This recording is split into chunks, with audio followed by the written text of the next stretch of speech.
Happy Saturday, folks. Another Saturday show for you. Hey, we got schedules been released. The rookie minicamp has got started. So everybody's talking about what this expectations might be like for Arthur Smith and the team this year. So let's have some fun. Let's talk about it.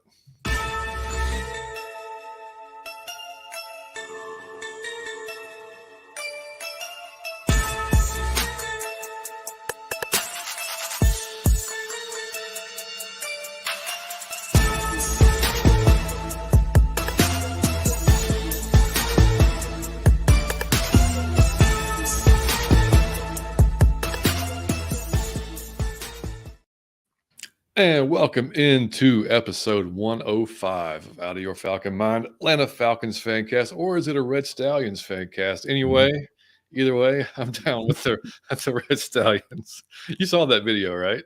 Yeah, I did. It was hilarious. Oh my God, that was great. Anyway, I So, want to welcome you back to the show, buddy. I'm glad to have you back this week. well, thank you, man. I want to say this. We're gonna start the show off with a bang. Hey, man. The any post I may put online is for positivity and for comedic purposes and just to get everybody hype. I'm out of my Falcon mind. If indeed you disagree with anything I said in the video, if indeed you disagree with anything I tweeted, I will go back and forth with you. I really would. Like everybody, I will go back and forth with you. Here's why I'm at a loss, and this is why I don't go back and forth online. You will go back and forth with Obama before you go back and forth with me, and here's why.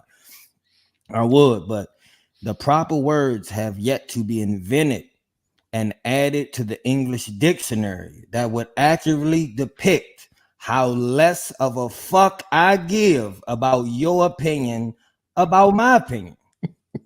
I can't even express it in words, so we'll never go back and forth. We'll never argue.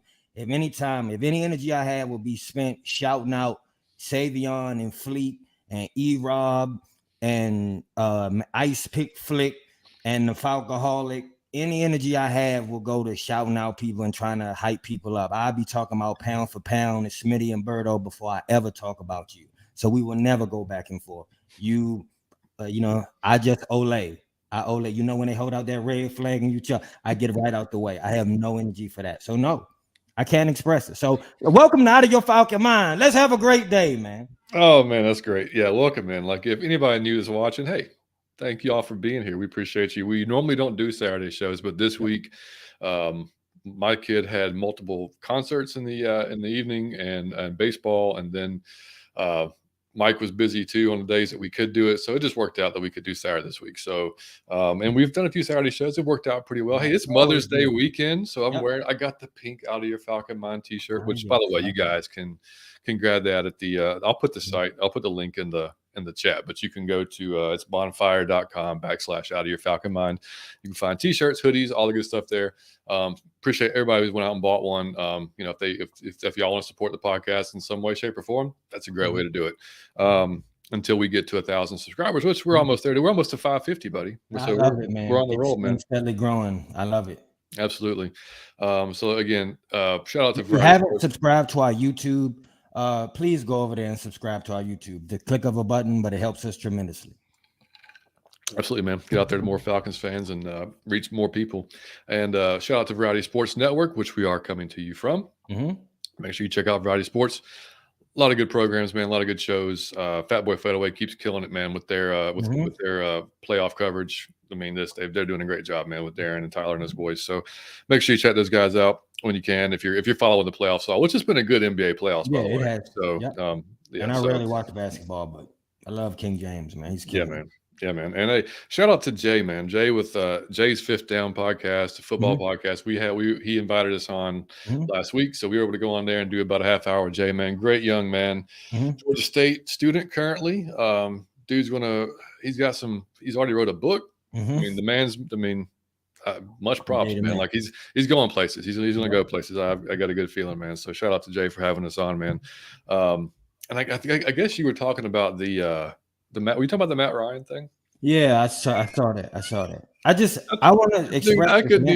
I couldn't even like when I saw that. I was like, no, I don't have any energy to. Like, if you're going to say that and for y'all that don't know, Mike posted. What was it? Just or somebody? It No, wasn't Savion me. posted. Yeah, It was Savion posted. Yeah. Tavion.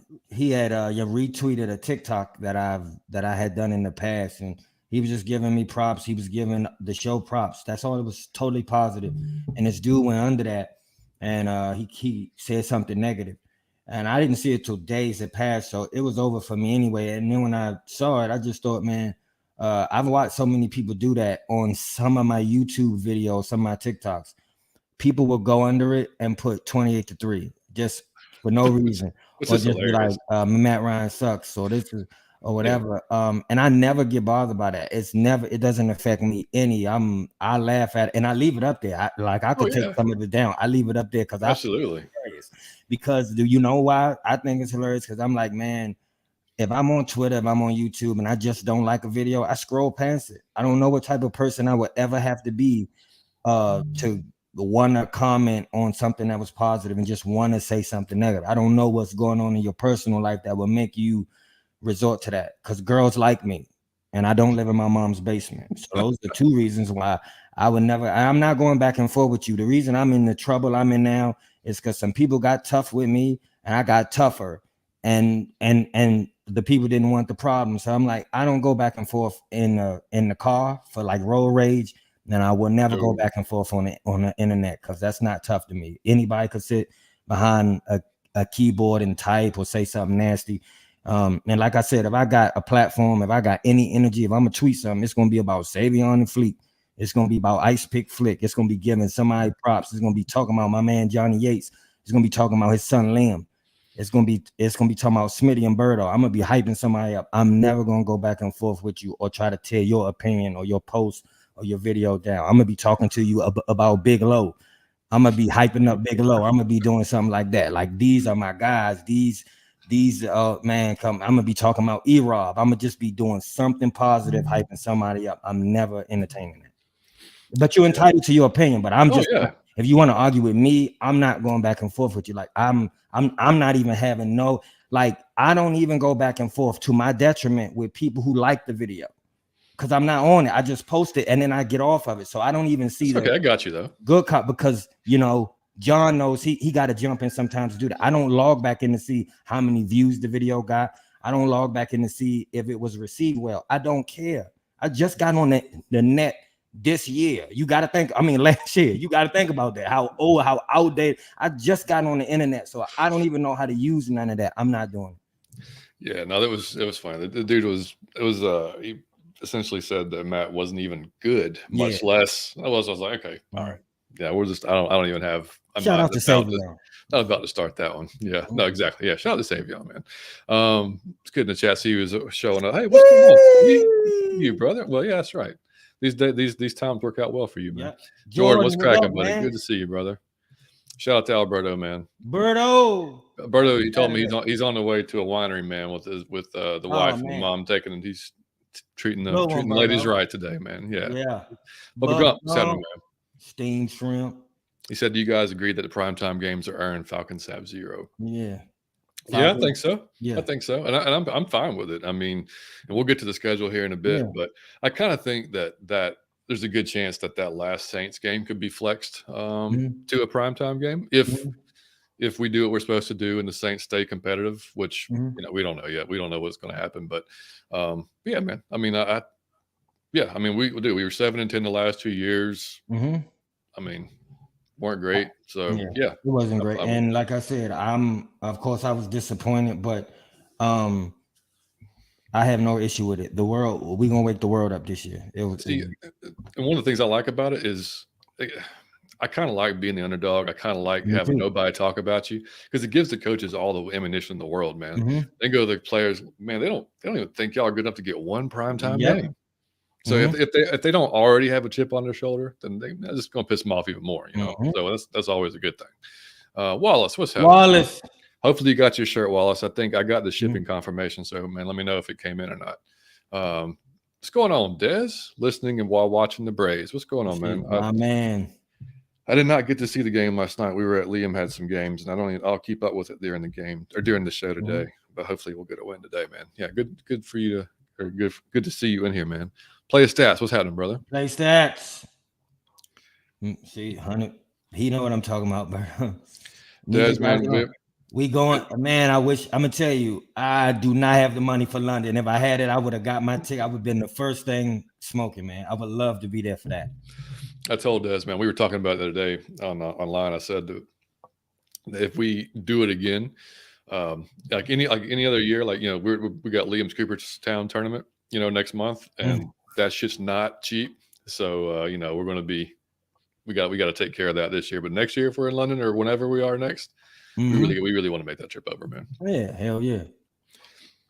So Wallace said, Mike, I think you're doing a job to keep it positive and funny at the same time to a good laugh to make somebody's day. Yeah, man. If y'all knew, I will tell you when it's all up.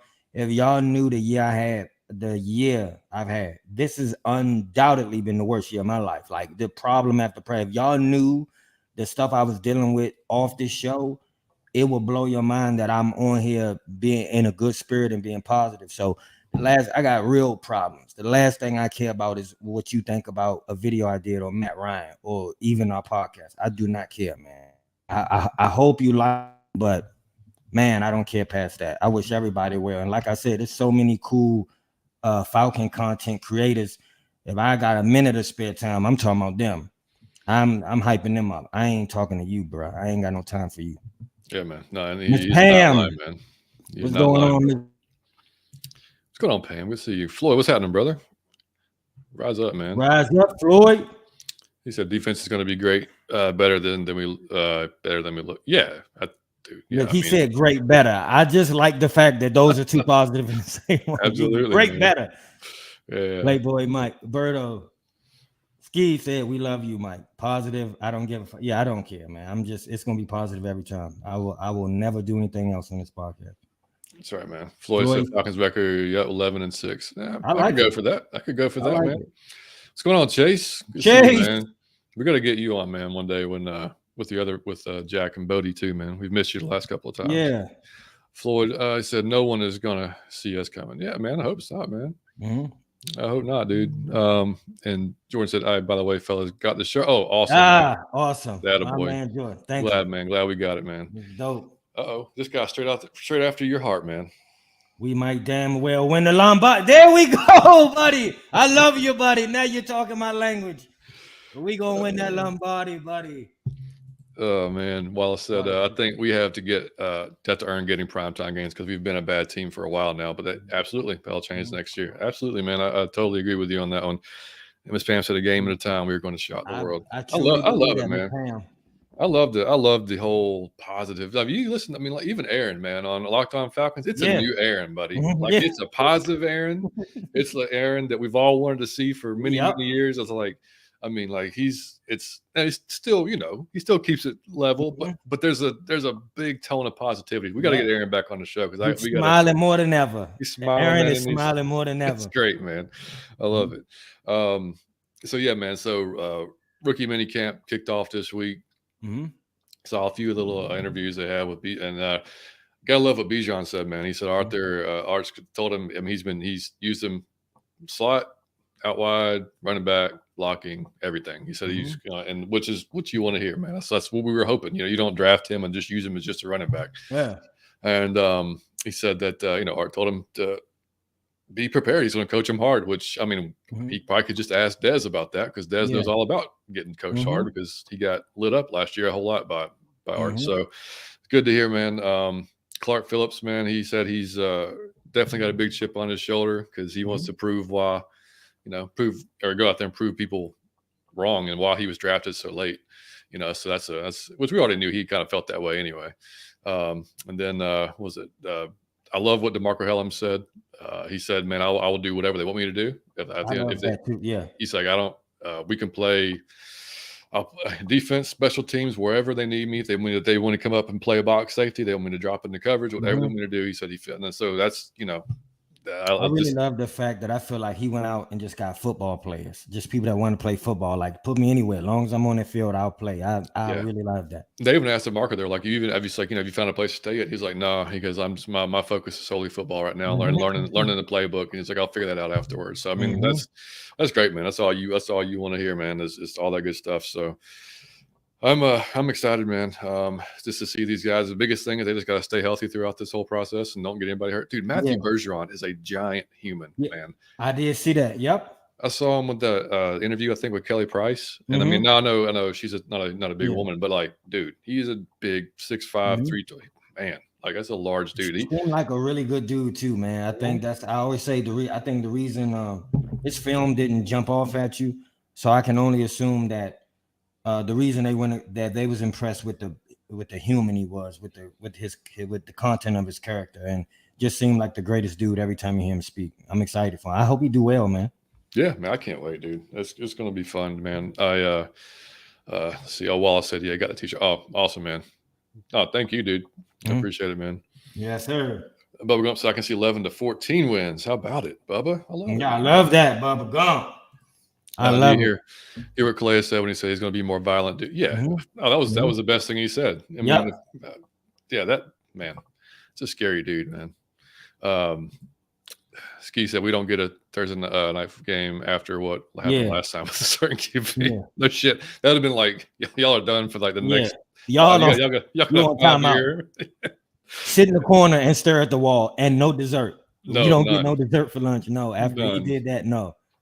They'll live in infamy forever. And I'll be honest with you, I'm out of my Falcon mind, but y'all got to be real. We did not earn a primetime game. Like we didn't. No.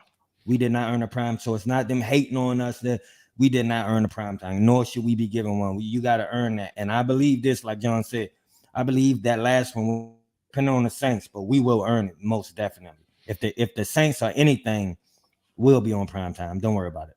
Yep. Yeah. I mean, just stack it up, man, on the top of you know, for things that people counting them out and doubting them, man. I mean, like that's Ritter's considered the worst quarterback in the division, the worst quarterback in the NFC. So just keep piling that stuff on, man, because just give that man some more fuel. I love it. I mean, just keep doing it. Floyd said Tyler's still my guy. Yeah, man. Everybody loves Tyler. He ain't going nowhere. Yeah, everybody loves him. Yeah. They said Arthur will open this offense up for sure with the style Bijan plays and the progress Drake and Ritter made together last year. I can't imagine how in tune Ritter, Pitts, Bijan, and London will be. Just imagine that. Boy, that's a starting. Whew. It's I mean, like we said last week or week before, man. Like Desmond will almost have to try to fuck this up. Yeah. Like he's got so much around him. Like if he just does his job and doesn't try to do too much, doesn't try to force things that aren't there.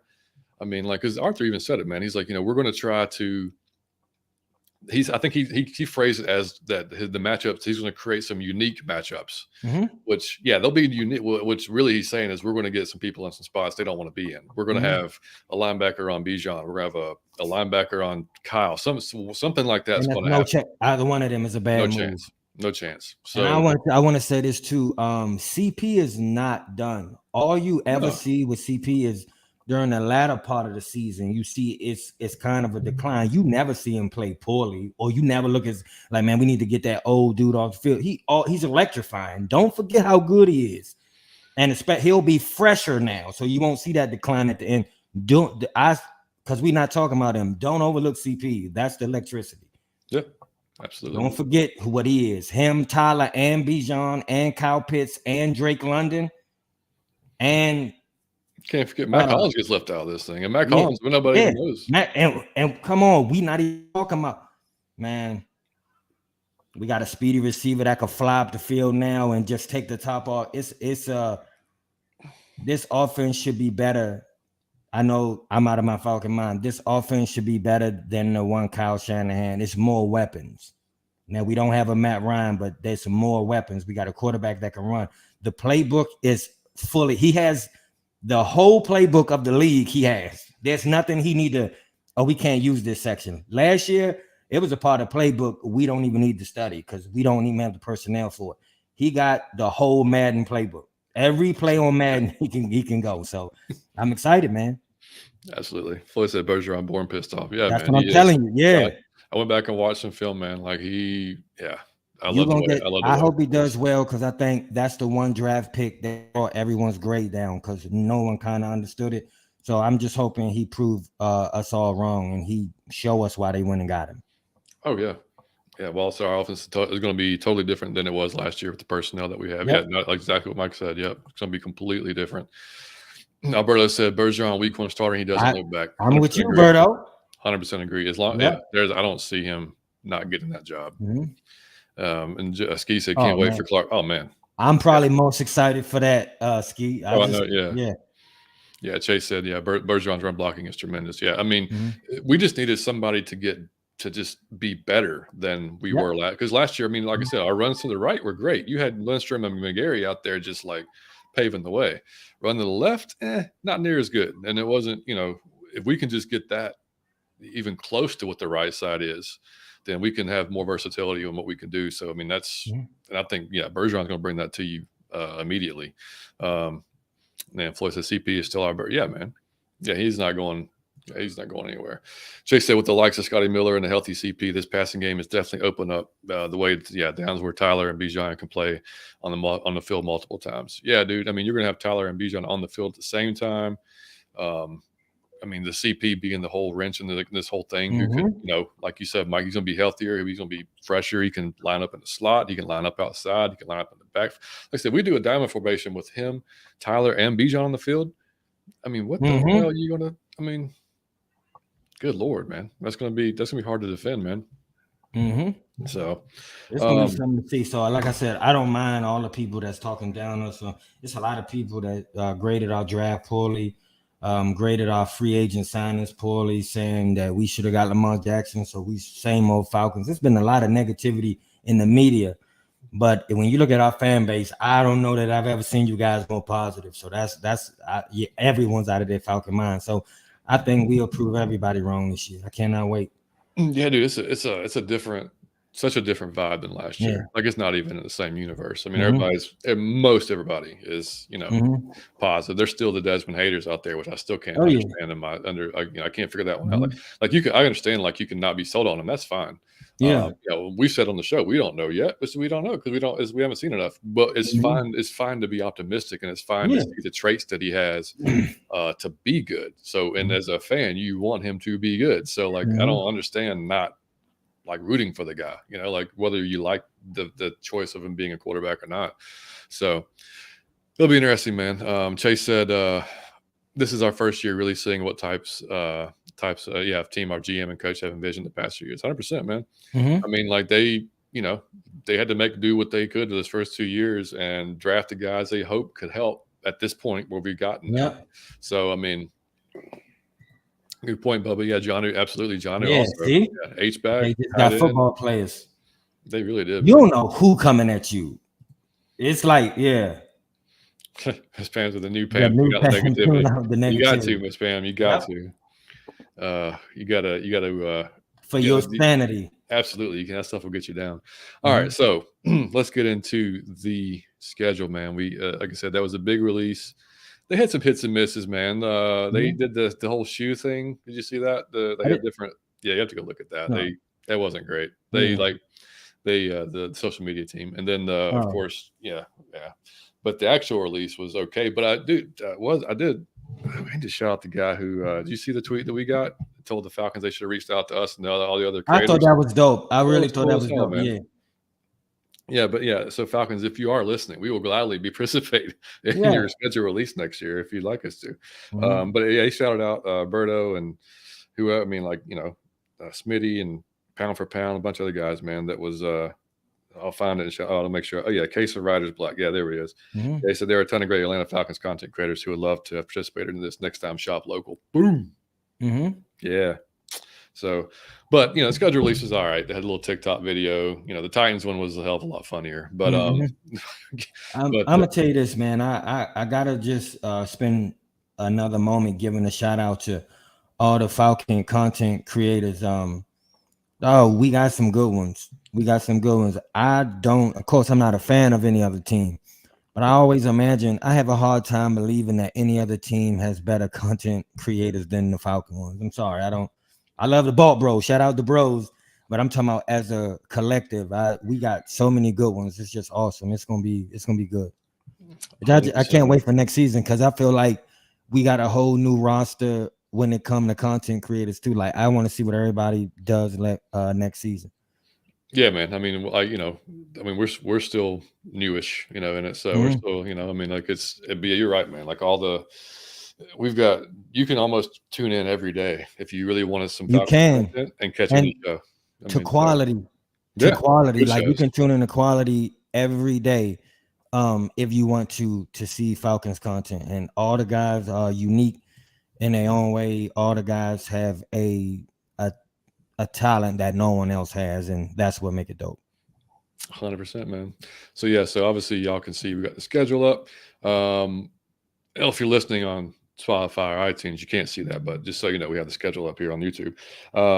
So week 1, man, at home versus Carolina and Bryce Young. You see the video of Bryce Young at rookie minicamp? No, oh, I did see his first snap that he took. It's like a Yeah. tiny human out there, man. It's like a very, very tiny human amongst Hmm. a bunch of big Yeah. dudes. So I mean, and it's not a shock. I mean, everybody knew that was the whole concern. Hmm. Him coming out was his size, right? So, but this is how this works. If you're a college fan and then your guy goes to the league, like I love Bryce. Hope he's terrible at Carolina. Hope he's Hmm. absolutely god awful. Hope we destroy him. Hope we sack him 15 times. Hope he Hmm. intercept those 4 interceptions. So, like I mean, it, new coach this year, new scheme. We already know their defense is pretty good. So, I what's interesting, man, with the schedule, we get all 4 quarterbacks, top 4 quarterbacks drafted Yeah. Hmm. this year. So, I But mean, I want them. I want the I think we well equipped for a challenge, built for war like an armadillo. I don't think we need a very easy schedule. I think that we'll be equipped to handle. I think we will be equipped on offense and defense. And that's the first. I don't remember the last time I was saying that. but according to pretty much every outlet, we Yeah. do have Yeah. technically the easiest schedule. Hmm. And I think the Saints have the next to last easiest Hmm. schedule. So both of us apparently, it's all relative, man. Like we talked about in the last show, or we talked about it with Jay. I mean, like you can't really go on the schedule and just Oh say that's a no. win, that's a You loss. We don't never really do. know. I mean, I you never just get into that. yeah, So there we are could so many sources out there now who are going WL WLL yeah. W. And all I'm saying, I could never get into that before the season because so many times every year it's a team that was supposed to be, oh my God, that tank or Mhm. this averaging. Or there's so many teams that you think of and they do quite well and make the playoffs. You cannot tell, or somebody get injured, the starting quarterback go down, starting running back. You have no idea. So to do that would just be a frivolous thing to do. But Yeah, I mean, we're and sitting I'm gonna here say www anyway. So of caps course. lock is on. Of course. I mean, we're sitting here, in May, talking Yeah. about I mean, we hadn't even got to anything yet. So yeah, there's so many things that can happen, man. Injuries, other potential pickups, trades. Hmm. You never know what, man. So there's a lot of things that can happen between now and then. But what you can do is kind of look at how those teams are constructed and whether or not we have some chance. You look at some teams, you're like, okay, we have a really good chance of winning that if we do what we're supposed to do. Hmm. Just based on their personnel, based on our personnel. And even then, it's not anywhere sort close to a guarantee. But that's just kind of how you could do it. Hmm. But week 1, I would at home. I think, man, we're going to have is. I really think we could win that game. I mean, we Yeah. should win that game. Rookie quarterback, his first start. I know Bryce. I watched him very closely over the last 3 years. He's a very calm, collected.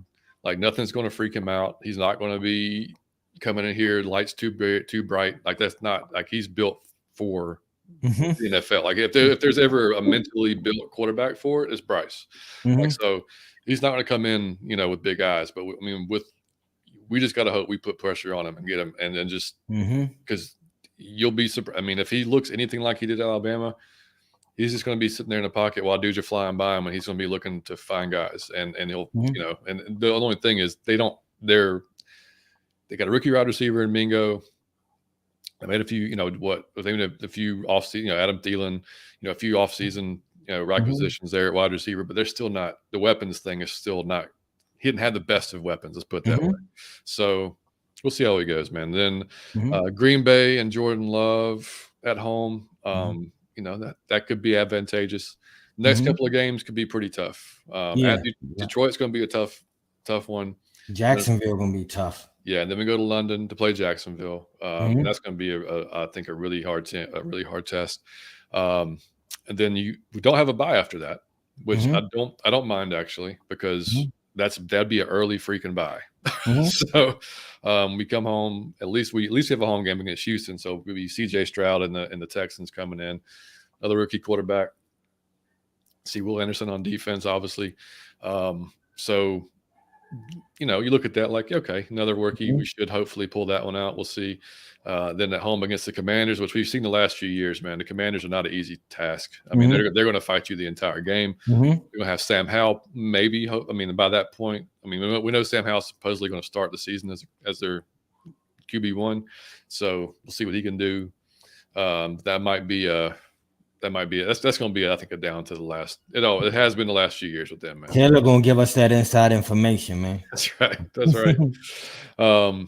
And then, of course, we go at Tampa Bay. I'm not worried about Tampa Bay, man. I've never been sold by Baker. I mean, he'll have some great games every now and then, but there's never been that consistency there with him. So I just think we should beat Tampa Bay, man. Then we go to Tennessee, which could be an interesting game. That's either going to be Tannehill or he'll be benched by then, and it'll be Levis.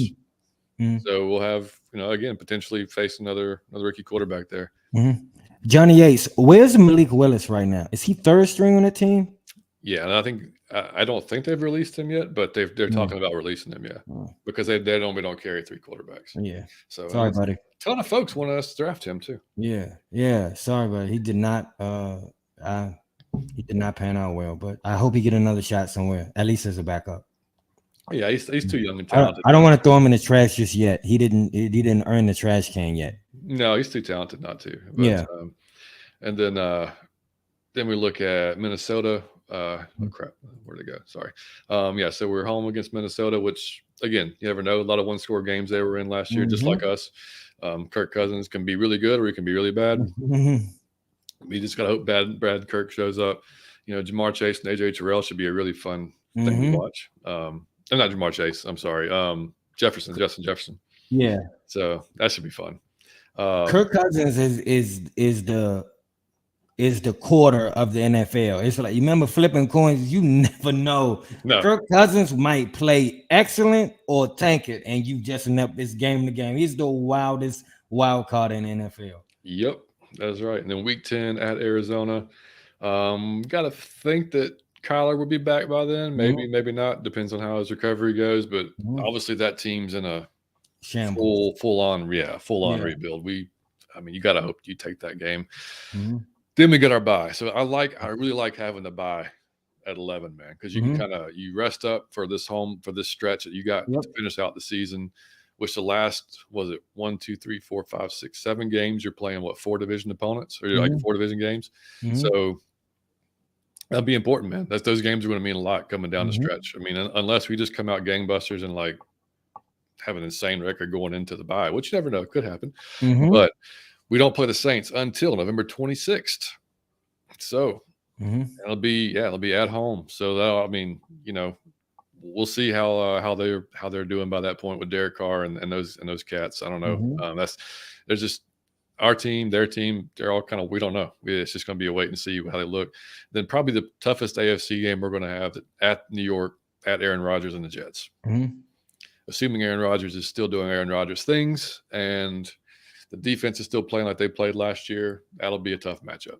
Talking about Sauce Gardner and some Quinnen Williams and some really. Man, I don't think the league has gotten to see John. The one pick that I really wanted in my fantasy football that I did not get was Garrett Wilson, and John took him. And when you look at that tape, that dude, you can't. I mean, what he could be is something else. And now with Aaron Rodgers throwing to him, we might get to see what he could be. And I'm so excited for that dude. I really dislike Aaron Rodgers, but love Garrett Wilson. And now he got a quarterback to throw him to. I cannot wait to see what he does this year. But that's going to be a tough game. That's going to be one of our tougher games, I promise you. 100%. Yeah, and that's a good defense, man. That's a good defense that we're going against. So then we come back home against Tampa Bay again. I think you should sweep Tampa Bay this year, man. I think there's no excuse not to sweep both those games. And then we go to Carolina, and then at home on Christmas Eve versus the Colts and Anthony Richardson, man. So all those Anthony Richardson guys here in Atlanta that wanted him so badly. I mean, I'm sure they're dying for Anthony to do well, so Yeah. they can say that they proved it. See, we should have got him. I'm sure that's Yeah. what they're waiting on. Man, I had tickets, like really good tickets to go see Matt Ryan and the Colts and the Cowboys, and I was in jail, buddy. Yes, you are. And it broke my heart. Not only to be in jail, but to miss Matt Ryan with the Colts. And I'm not sure he's going to play again, but Yeah, it's not looking promising. yeah, it's not looking like he'll play again. But the Colts, we should win. We should win. I think so. I mean, look, I can almost guarantee that That'll be a great Christmas. Oh, you gotta set my Christmas morning up right with a win. Exactly. And I mean, you got to figure AR-15 is going to make some plays in every game this year. Yeah, this athlete that he is, like he's going to Mhm. make some plays. You just got to hope that like you keep him in the pocket, and make him beat you with your arm. And then we go to Chicago, which could be a tough game. That's going to be a cold ass game, probably December 31st. Last one of the year. Yeah. Set my New Year's up right. And then we finished it out at the Saints. So but that's how we finished the season. So I kind of wish we finished at home, but that's fine. I mean, I do, like I said, that should be, that game probably will mean something, whether and it could mean a division or not, and that's why I kind of figured they could. I'm gonna tell you what I wish was at home is the 31st game. To be able to go to see the Falcons and then go party for New Year's would be it would be something I would never forget. So I'm kind of disappointed, but we should win those last two games. Yeah, I mean, and you look at the schedule as a whole, man. Like, there's no stretch that stands out that's like, oh shit, we really got some tough ones here. Like, it's literally like your toughest back to back is probably Detroit, Jacksonville. I was gonna say the same thing. Yep. So I mean, like, you just, I mean, you and start you off, get to do that while the team is fresh. It's 3-4, so that's a positive. Yeah. So I mean, it's not like you're, I've seen a lot of different projections. I mean, and like I said, I'm not going to sit here and pick which games are going to win or lose, but I can see, and we've said it before, if we've got 7 wins the past 2 seasons with what we've trotted out on the field, and now we've got a lesser schedule by the whoever determines that. But and we're playing 4 rookie quarterbacks, and the division's down. I think 10 is very attainable. Like, it should be. Very attainable. I mean, like, you look what we've added on defense, we've added on offense. 10's got to be there. I mean, the teams, and we play a few teams with brand new quarterbacks. Yeah. That are just like not rookies. So these are not teams that are like just used to success and been killing for years. We should. So it just make me feel good. I will say this again and again. I'm always say we going undefeated with some. But when I hear y'all saying that we going to win, I've heard a lot of people say 10, 11, or 12 games. And that's damn good. So the fact that y'all are saying that is really making me feel good. Chase said it's definitely going to be an exciting season. Week 1, let's pack the bands and rise up. More red than blue. Yeah. I used to hate that, man. I would go when we play the Saints, it's like equal. Oh, yeah. It's very aggravating. Especially since Katrina, though, man. Like, so many folks. Yeah, so many people live. It's equal. And even I've been when we played the Seahawks. I don't know how they traveled that well. I've been when we played the Packers. There was a lot of Packer fans. They traveled. And the Redskins and the Cowboys. Yeah, they all traveled. With my mom when we played Dallas, and Dallas traveled well everywhere. The weirdest thing to me. They in all 50 states. I don't know how Jerry did that. And the Redskins were the Commanders. Don't cancel me. He sold the team. Shout out to Dan Snyder for being the worst owner in football and finally letting it go. About time. Finally give the team a chance to be great, man. Just go take your money and go have fun. Worst owner in the history of sports, man. Yes, and sports. This is just a bad person. Like, just in general. No, really a bad. When you read, oh my God, dude. When you read what Daniel Snyder is about as a person, it's like Donald Trump with a team. It's the wildest. I'm not being funny. He get into some stuff. Macktown. What's going on, Macktown? Trey, dude, I don't know if that's true or not, man. I'll have to go back and check and research. I mean, I heard that from somebody else too, but I've never seen the film, and I've pretty much seen a lot of his film. Well, you can tell his arm strength has gotten better. Oh, yes. Since he entered the league from he got a cannon. Yeah, he can throw it. There's no problem there, man. What's going on, Macktown? Good to see you, bud. Chase said content creators dropping the schedule next season would be absolute. Oh, hell yeah. I would love it, dude. we'd have a blast with that. Just imagine the Out of Your Falcon Mind podcast dropping the schedule. Come on, man. Oh, that's Bro, hilarious. Bro said, "Look like where's Waldo where's out there?" Waldo out there? Talking about Bryce. Yeah. Yeah. He said, but I don't think also I don't think Bryce is going to be a starter at the beginning of the season. May not, but I think he's got to be. He's got to be up there, man. Yeah, I think he's got a. I mean, he's definitely got a challenge for it, if nothing else, at the very least, because you're going to take a number 1 overall, and he's probably the most pro-ready quarterback of any of them in the in the draft this year. But I'm not going to hate it if we don't see him either. Game 1. I mean, like that's Levis going to have a chip on his shoulder. I know he pissed. Oh, Levis gonna be real pissed. I know he going to come out gunning. He want to play. He want to prove. Yeah, he was a little embarrassed on draft day. It's beam me up, Scotty. That's all it's going to be. T-shirts. Beam me up. When he start catching them bombs and Desmond could get it there. No diss to Matt Ryan. I love you. It was so many times where the person was wide open and had to stop and just wait on the ball because he just couldn't do it. Shout out. I love him to death, but he could. Desmond can get it there. My dad taught me this when I was real young. When I used to watch football, he said that the difference between a good quarterback and a great quarterback is a great quarterback could throw the ball out front of you so you could catch it in stride and keep going. And a good quarterback can kind of hit you in the body with it. You got to stop and kind of catch it. Matt Ryan, toward the end of his career, well, he never had a cannon. I'm going to stop lying. Yeah, he never really did. Yeah. But Desmond can get it there. So we should see some long play. To Kyle Pitts, I'm excited to have a quarterback who can do that. And Marcus Mariota couldn't really do that well. So no. Well, you see, I mean, you see the Kyle Pitts had like the largest amount of uncatchable balls thrown to him last year. See, they could have been too long. They could have been too short. They could have been too far to the right. I mean, like they're everywhere. I mean, Julio Jones would have had so many more touchdowns. But so many of those plays, he had to sit there. So it was like, man, or come back, or stop. Yeah, or come back. Yeah, it was. He done beat the man. It's a touchdown. Yeah. But Matt with all his might would throw it, and still Julio would have to with Julio, you need to throw it like 15 yards into his route. That's when you gotta let it go. Yes. Yep. Because yes. Yep. Prime Julio was something. I would never, man. Yeah. Exactly. 30-second schedule. Yeah. So I mean, but that's why we can't miss, because they gonna imagine we getting dragged now when it's all positive. Imagine the dragging we gonna get if we do bad this season with what they call the worst schedule in the league. Oh my God, dude. Yeah. And all the talent we got, we gonna get dragged, and we cannot have no excuse. So I said, like, I have no mercy for nobody in the season, and I'm out of my Falcon mind. But Desmond Ridder got to play, and Arthur Smith has to coach. There's no more excuses for Arthur. Now you got the personnel. Now we can judge you. And the same thing with Desmond. You got a whole off season, and you got the personnel. Now we can judge you, man.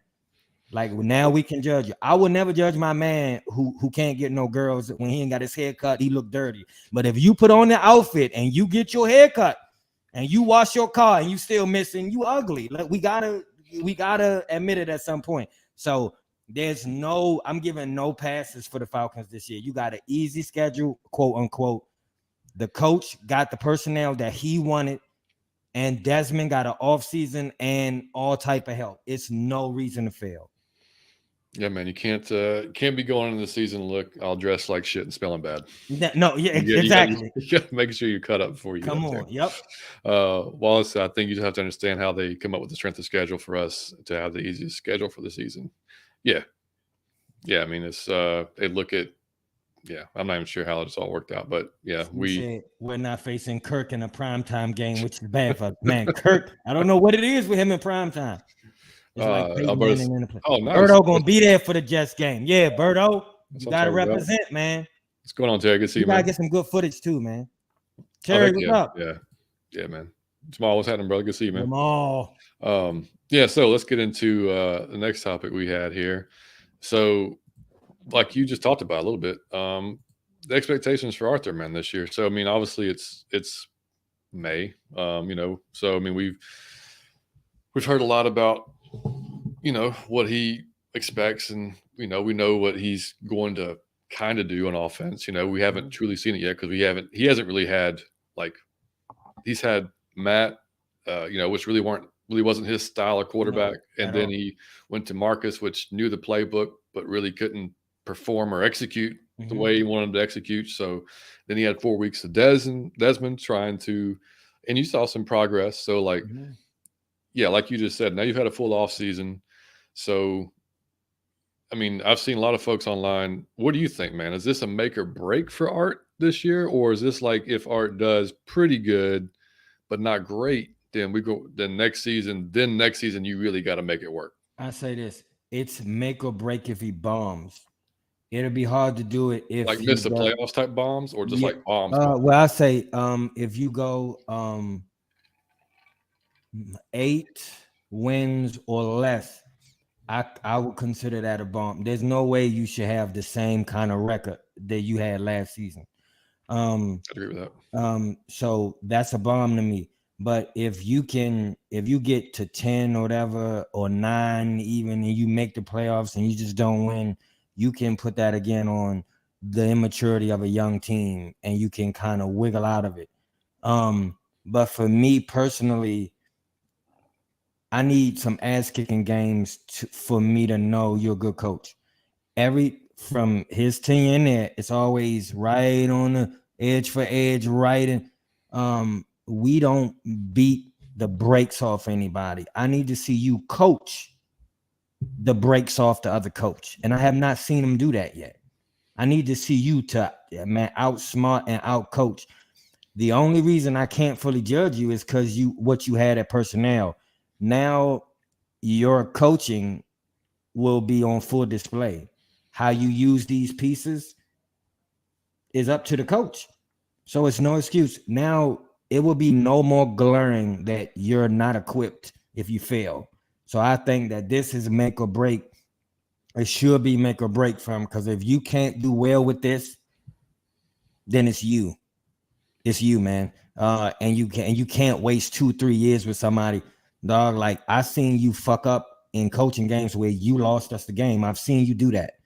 And I've seen us go neck and neck, and inch. Man, I'll be one to beat teams that we better than. When we better than the team, we should run it down their throat and beat them. And like I said, that's not his fault yet, but it will be his fault this season. So no mercy I have no mercy for Desmond Ridder this season, and none for Arthur Smith. None for either one of those guys. If you cannot be successful with this, it's time to move on, because we got a window. Now all the players young, you can't be wasting windows, and we always waste windows because we took man. We have an owner that's one of the nicest people. Like, he gonna bake you some. It's like grandpa, man. I want to hug him. But he's one of the sweetest people, one of the best. If you look at how he look out, he like Matt Ryan. That man do more for the hoods of Atlanta. The golden person, amazing human being. I would never talk bad about him, but that don't always do well in business when you don't want to be mean and all that. I think you have to be definitive in your decision making now. So shout out to Arthur Blank. There's no Falcon for life. No, we not. And Arthur Smith would have had a few years, and you got the grocery shop. If the food is still nasty, it's you. It must be you. That's it, man. Yeah, How about you, John? Are you gonna be harsh on him, or you think at least 2 more years to warm up? You got rookies. Do you think that's unfair with rookie? You gotta at least go to next season. I don't think it's unfair to say you expect more than 7. You got, like you said, you have to improve on last year. Like, you just have your team is better by leaps and bounds better. Like the defensive line, the secondary, your backfield, your receivers. You hope your quarterback. Like that's like you can't settle for 7-8 wins this year. Not to me, 9's got to be the floor. Like the floor's got to be 9. There you go. So if the floor is 9, ceiling probably 12-ish, if everything goes right in some games, and you really maybe pull out a couple that you shouldn't, type of thing. So no, I don't think there's any way he gets fired this year. And I mean, barring like a 2 or 3 win season, which something has went terribly wrong if that happens. But if he, even with a 7-8 win season, I still think he gets another season regardless. Me too. I think he'll get it. Yeah. Yeah. And I mean, now if that happens, now next year, this seat's starting off hot as shit, like right from the get, because I mean, you've had, like you said, you've had one off season to really go out, purchase some players, draft well. So you're gonna have another draft next year. You're gonna have more money next year as well to spend in free agency. So you're gonna build up the team even more. So to me, and I go back to what Calais said too in his conference. Like he said, it may take some time to gel. Like it's not gonna be like we all just step in there and boom, it's fixed. It's like we all have to understand our jobs. We all have to understand the playbook. We all have to kind of do our jobs together. It's like Mike is. Teams perform. You can do your job, but if you're not performing as a unit together, like if you're not, the communication's not there, all that's not. This is a lot of new moving parts to the team that wasn't there last year. So like that's what's going to make this offseason so important, man. Like the mini camps, the training camp, all that stuff, getting all the communication down, getting all the seeing how Ryan Nielsen's going to call plays. We don't know. He wasn't a play caller in New Orleans. So this is going to be different for him. I mean, I know we'll have Jerry Gray there as well, but there's a lot of unknowns that, we the only thing we know for sure is the talent itself has elevated. Yeah. So now it's up to Nielsen. It's up to Art, Dave Ragone, if he's having anything to do with the play calling. It's up to them to really make this work, So yeah, I mean, with what we have on offense, you would think that averaging more than 25 points a game should be pretty much a thing. Like you should be hitting. I mean, you know what I mean? Like there should be no reason you couldn't do that. Defensively, we just don't know yet. I mean, we know we're better, but those guys have to put it together on the field. We got to hope we were terrible the last 2 years in sacks.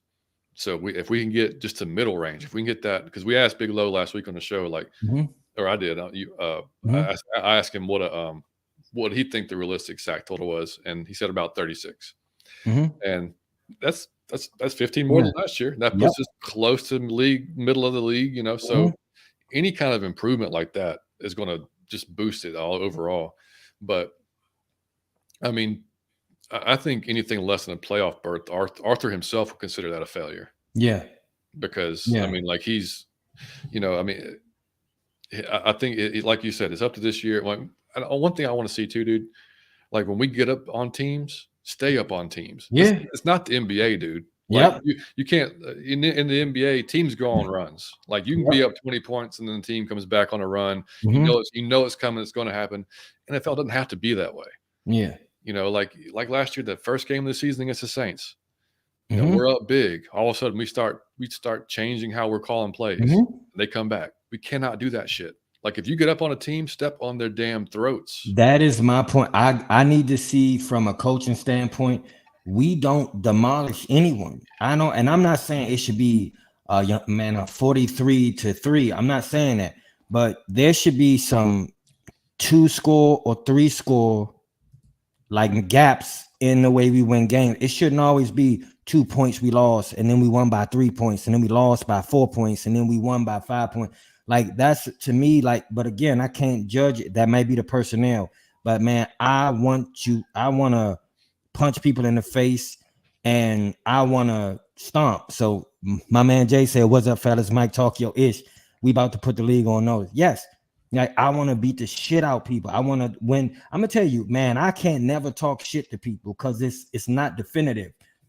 Like it's not like man, we gonna beat y'all on Sunday. I can never do that. It's always like, well, we gonna try our best. Like because like we may win, but it'll be by field goal. Like I want to be able to talk when we win. I want to call somebody and cuss their ass, like, yeah, we beat the shit out y'all. Don't talk to me no more and cash at me my money before it get out of hand. You know what I mean? I want to be able to do that. And that's coaching to me. But to his credit, when you go get a bunch of captains and a bunch of violent veterans, you seem to go get people who want to keep playing into the fourth quarter. And you're not going, no offense, love him to death, but you're not going to get Deion Jones and Tevin Coleman and Devontae Freeman, who may get to that fourth quarter and decide, well, we up, I can give 70%. You don't, man. Tyler Algier is not giving 70% in the fourth quarter in overtime. No, he's not. He running like his kid tied up in the basement, and that's what you seem to You got nasty football players. They not running. Matt Collins ain't running out of bounds, bro. CP is not running out of bounds. So Bijan is not run. So when you're gonna get to see this year, and I'm excited for it. And I think we will put the league on notice. All ESP, and I want to say this, and let me say this. Speaking, my man just told me I'm gonna say this. When you jump the fence, you stay your ass over there.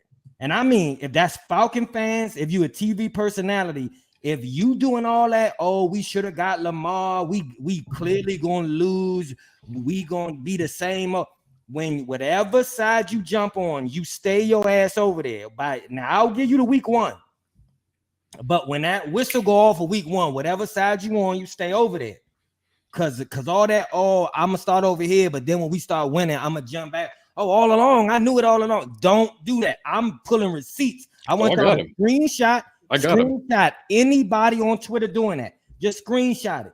Cause I'm not. I will do a whole TikTok for all the people who try to do that. I'm not doing it. I'm calling you out because I don't appreciate that. So if you don't have faith right now, don't have it when we start rolling. It's like that fan. Have you ever seen a fan who just started a sport and then he just picked the best team? He just started with like basketball. He picked the Warriors. Come on, bro. He just started at football. Now he like the Patriots when Tom Brady was playing. I'm not in for that, man. We not doing none of that. If you can't be down during the hard times, then you can't rejoice in the good times. There will be no feeling like being a real Falcon fan if we hoist that Lombardi, because you will be crying tears like your ass was on the team, because you remember I suffered.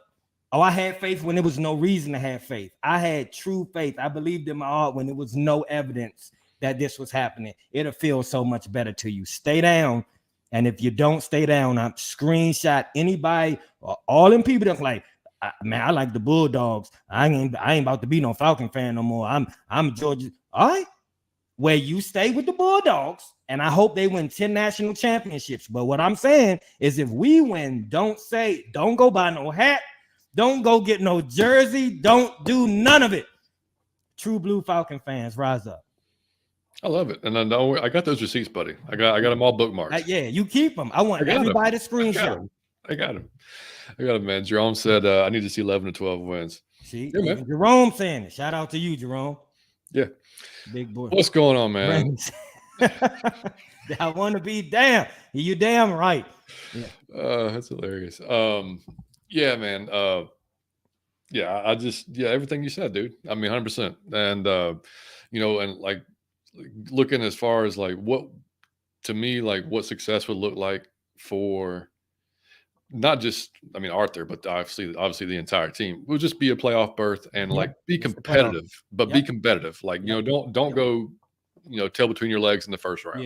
Yeah. Like if you lose, hey man, go out like with everything you got, and the thing is, man, if nothing else, because, you want to see Arthur improve just like you want to see the players improve from year to year, because Arthur, obviously his first year, some really shaky ass play calling from time to time. It improved the second year, but it was still, like I said, that first game, I was like, shit, here we go again. Why is this happening again in the game one? That seemed to almost kind of like wake him up and like, okay. And like you still saw some, and Smitty says it all the time on his show, him and Berto, the situational play calling, has got to improve.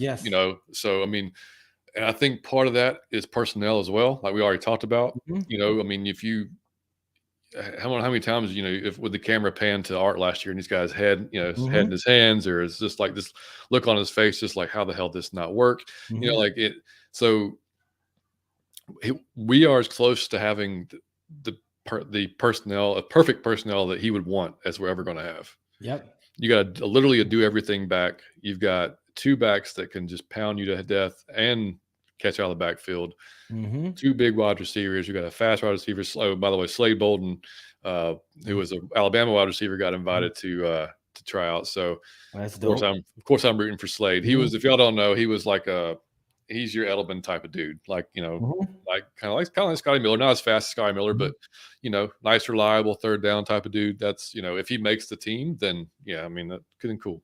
But again, John O. Smith, Kyle Pitts. You've got everything to really, really make this offense hum, man. And like, Mhm. I don't want to see, things change when we go up. And now if we got like a 3 touchdown lead and or a 2 or 3 touchdown lead and our MO is running the ball and that's what we're good at, and Mhm. yeah, keep running the ball then.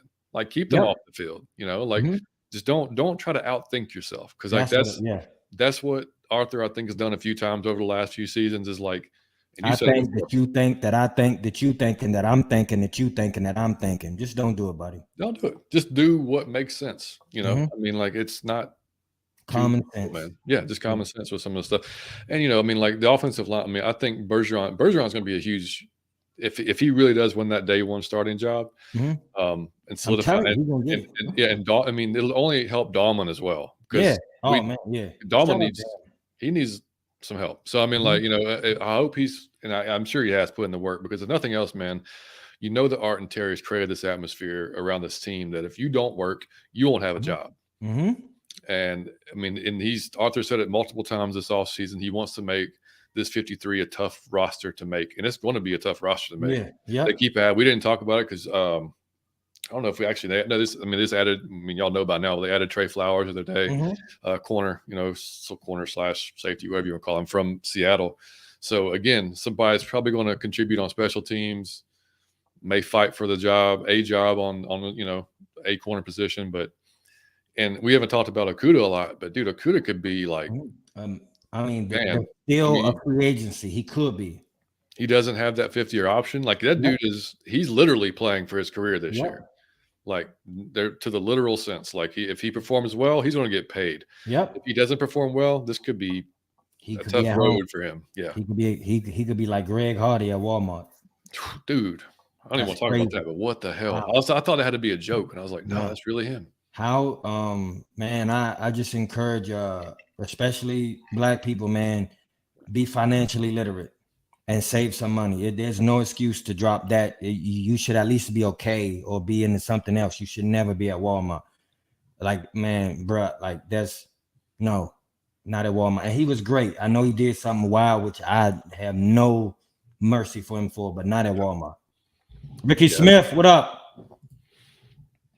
Wolfenstein. I don't know if I have to ask you this, buddy. It was a game that I played when I was like 7 years old. It was called Wolfenstein 3D. It was on like the first computer I had. It was Wolfenstein. Is that where you got your name from? Because that was an awesome. I will never forget it. It was the first computer game I ever played in life. Big boy Brewski said, Arthur Smith finally have the pieces he wanted to win. We got money this past. Yeah, we did, and we have some next season. So we should be able to fill any holes or any type of injuries or anybody that don't pan out and be even better next season. We got a window to do some stuff here, man. I just don't want to waste the window trying to be loyal, because it just stands for something in the real world to be loyal as a human. But sometimes in business, man, when you got employee, it might be your right hand man. If he's, you got to have a tough conversation at some point. And I love Arthur Blank because of the human he is, but sometimes in business, I'm like, you just want to shake him, I mean, I've had to do it. Yeah. Like as a like, Like I had to do, I had to fire he's not watching this, so I can say I had to fire one of my best friend, if not my best friend in life. Like I've been friends with him for like 15 years. Had to fire him because I hired him because he just was doing. I had talked to him once, and then I had talked to him 2 times in the third, and it was no argument. But I was like, bro, I gotta like you leave me no choice. What's happening here, right? Yeah, like you leave me no choice. And I always say this when hiring a friend.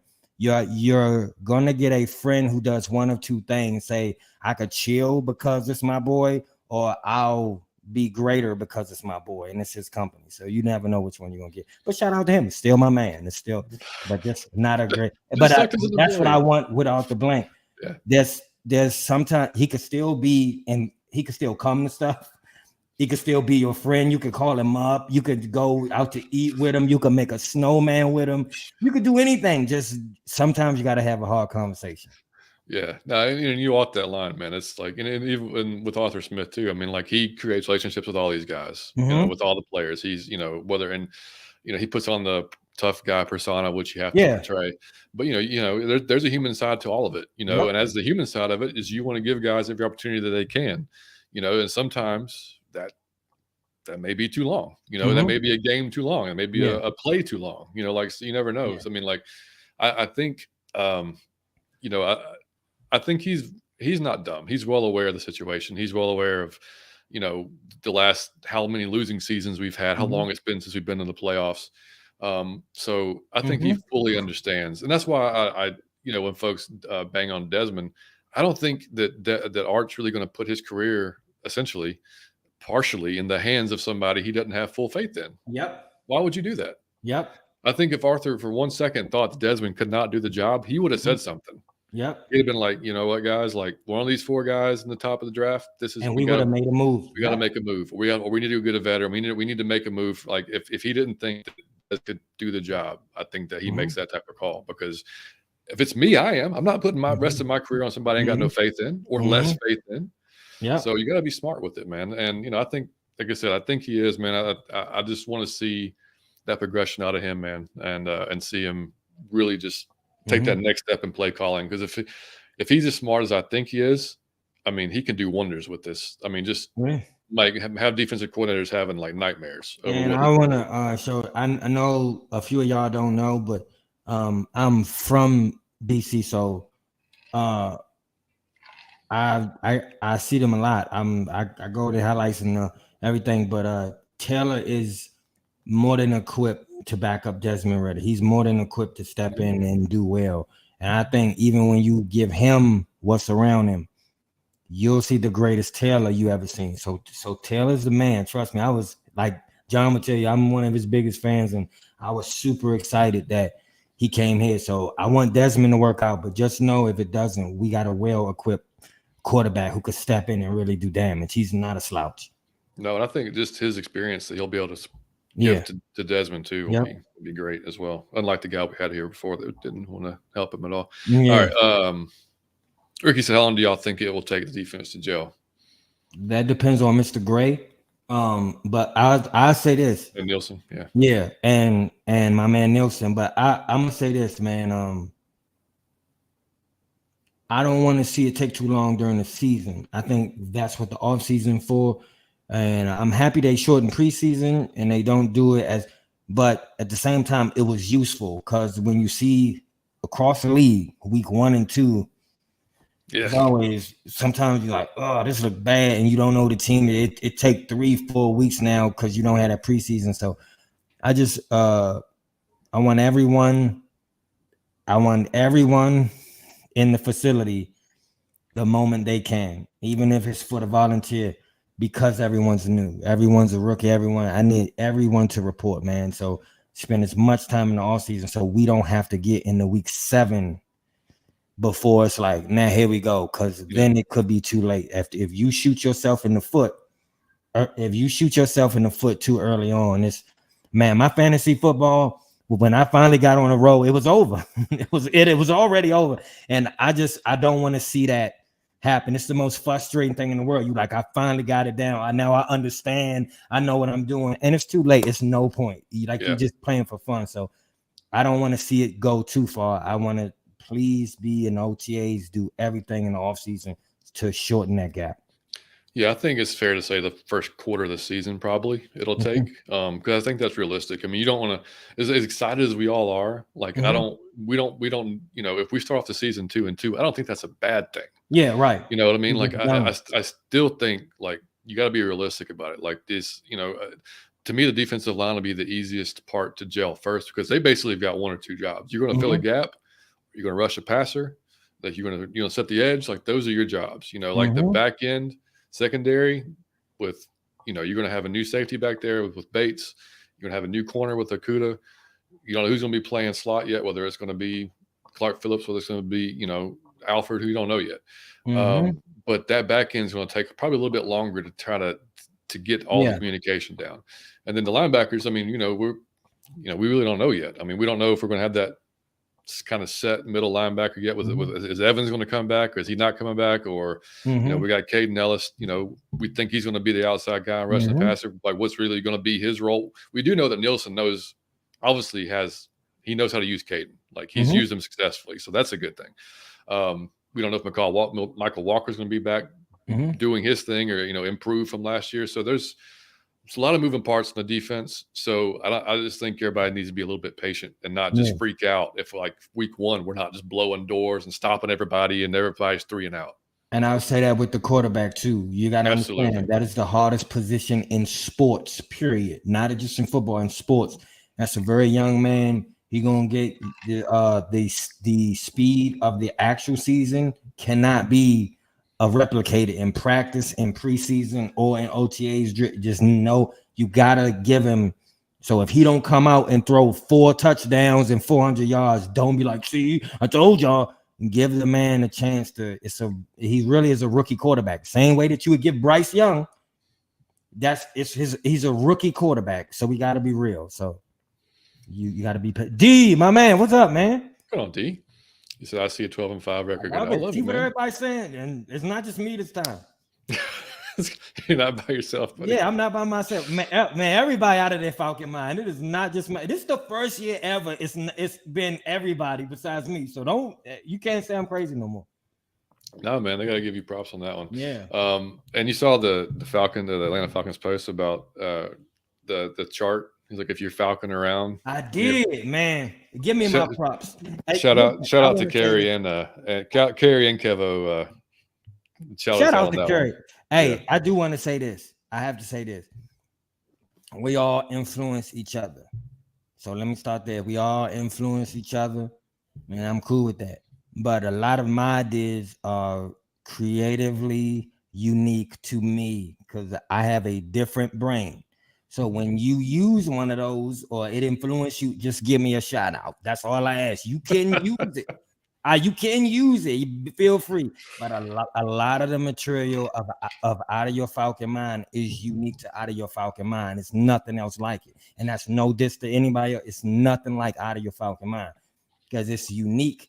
So if you happen to borrow, if you remix, just give us a shout. That's all. That's it. Kenny, my man. Kenny says, "What's up, fella? Sorry I tuned in late. By the way, Mike, now that we got that schedule, did you remind everybody that we going 17-0? Now you talk and win the Super Bowl. Let's go, rise up." I'm gonna tell you, I want y'all to know something. I didn't even look at the schedule until the show. Because when the schedule came out, I glanced at it and said, I did not even look to even. I said, yo, we probably going undefeated. And I want y'all to know, I genuinely believe that shit.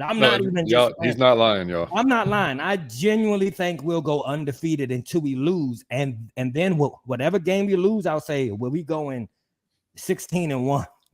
If we lose another one, it'll be 15-2. I'm never thinking anywise. I have the most anybody new brain of all time. Anybody new to the show, make sure y'all go check out the 10 stages of Falcons fan. You'll see Out of Your Falcon Mind stage, which is what Mike stays in pretty much. I stay in it year round. I stay in stage 10 all year round. Just really, we've been through some of the other stages too many times, so it's kind of like we just need to just skip over those. And please, y'all, I want y'all to do me a favor, and it's just a personal favor for me. If you enjoyed the 10 stages of Out of Your Falcon Mind, post that or retweet it or something, because I really want more Falcon fans to see that. I really put a lot of work into that, so it would just mean the world. I really want more people. I enjoy the views and all the likes and comments I got on it so far. I'm not saying that, but I really would like to share that with a larger audience if possible. So if you did like the video, retweet it or stick the link in your Twitter or go like it. I don't know how you would get it out. I'm just talking.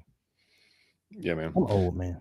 No, man. It's the strides you've made in not just social media, but just technology alone in the last 6 months. Yes. Amazing. Yes. It's like you've graduated some type of. I'm telling you, man. I need to get you some type of diploma or something like this. I've been, when I started this, I couldn't even. Oh man, when I tell you, I didn't know how to tweet. I didn't know how to do anything. So I'm learning every day. Yeah, absolutely, man. All right. So before we move on to underrated, overrated, what do you, as far as we'll just say way too early prediction here, who's going to be your offensive MVP this year? If you had to just guess now here in May. Kyle Pitts. And I'm going to say Kyle Pitts because I want to make this point, and it's a very important, and it's a point I think most people just glance over. Because Kyle Pitts is not even close to being a rookie, you've seen him twice. You see him 2 seasons, and you feel like, oh, he's a good tight end. He's a unicorn.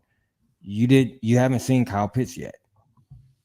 You haven't seen Kyle Pitts yet. I just want to tell you, imagine being that type of talent, and every team is totally and completely focused on you. What can you really do? And you started off with like an older quarterback, and then you came with an idiot quarterback, and everyone's focused on you. It's stacked in you. Like, what can you really do? Like, you're not about to be a unicorn, and you're not about to kill everybody. Imagine when you can't double Kyle Pitts and you can't focus on Kyle Pitts, and you have a competent quarterback. You have no idea what you're about to see this season. And that's the one thing everybody talking about Bijan. I get it. Everybody love Tyler. I get it. You haven't even seen Kyle Pitts yet. He got 1,000 yards. Y'all lost him. 1,000 yards is not. You haven't even seen Kyle Pitts yet. I think that was Matt Ryan or Arthur Smith or both when they asked him one time, like, what do you think is like the biggest surprise you're going to see? And they said what I said. Oh, when you see what he's capable of, you haven't seen it. I haven't seen it. We don't know. But I'm telling you, when you get to see that, we talking about Bijan. When you get to see what Kyle Pitts is, I think the league will be we have never seen that at the tight end position in football. I love Shannon Sharp. We love Tony Gonzalez. We love Gronk, but we never seen that at tight end. So I'm looking forward to seeing it. That's my MVP. Who's yours for offense? I'm gonna go a little different, and it'll make sense, I think, in a second. But I'm gonna go Desmond, Okay. and only for the reason of he's the only person on this offense that has the sole ability to tank the success of the offense. I agree. So if he simply just manages the game, and that term gets thrown around a lot, game manager. I don't want a game manager. I don't think game manager is a bad thing. It's not. Because that's kind of what every quarterback is in essence. Like, you have your superstars who can do more than that. Your Joe Burrows, your Patrick Mahomes. Great point, John. That can do everything, and those are such a small percentage of guys. Like, if you get that guy, great. And if you struck fucking gold, because it doesn't happen. They don't fall off trees. That's why the quarterback position turns over all the time. But if Desmond can just, like I said earlier in the show, man, if he can just make the plays that he's supposed to make, of course he's going to go throw picks. Every quarterback throws picks. Don't throw picks. Don't force something that's not there. So, I mean, look for your hot reads, look for the open man, make the smart decision.